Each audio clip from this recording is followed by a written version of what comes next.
Welcome back into this week's edition of Maverick Insider. The Minnesota State football team is 3-1 to start the 2025 campaign. I'm Rob Clark, joined alongside head coach Todd Hoffner. Coach, how did you really like the way your team was able to respond after a loss to UMD and come out and put together a dominant performance against Jamestown?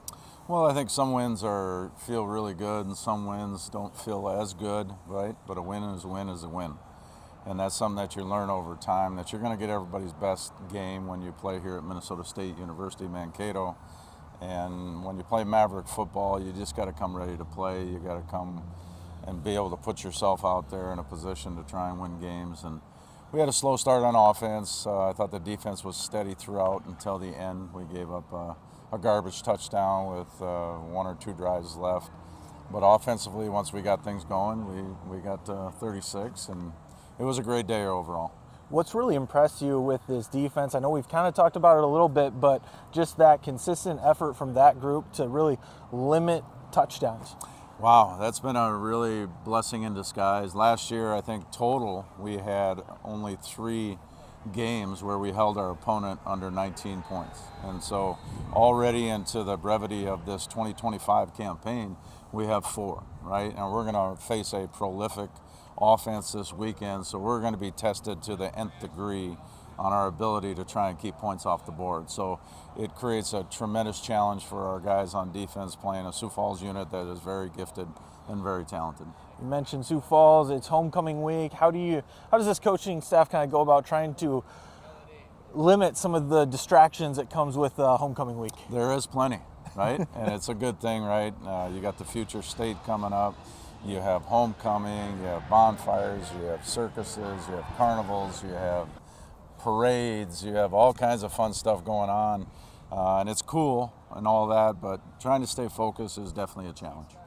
And this Sioux Falls team, of course, there is some history. Head coach of the Cougars is Jim Glogowski, your former defensive coordinator. When you look at, how this isn't your first time coaching against a former coach of Minnesota State. So what does it kind of take in some of these matchups where, they kind of know the way you like to operate, you know how they like to operate?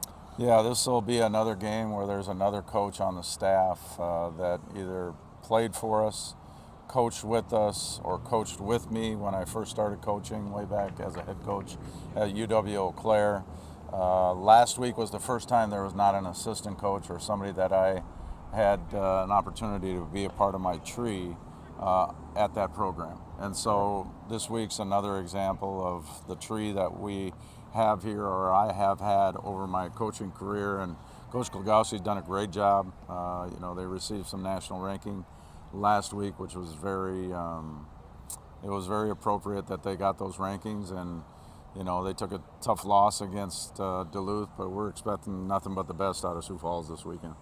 So you could bring back maybe the saying, it's not about the X's and the O's, it's about the Jimmies and the Joes, at least for this week.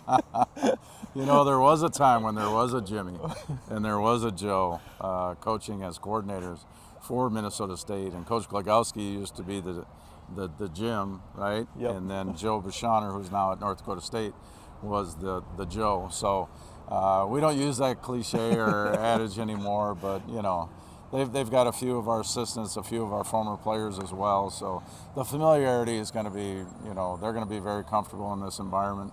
They played here last year, so, it'll be quite the battle.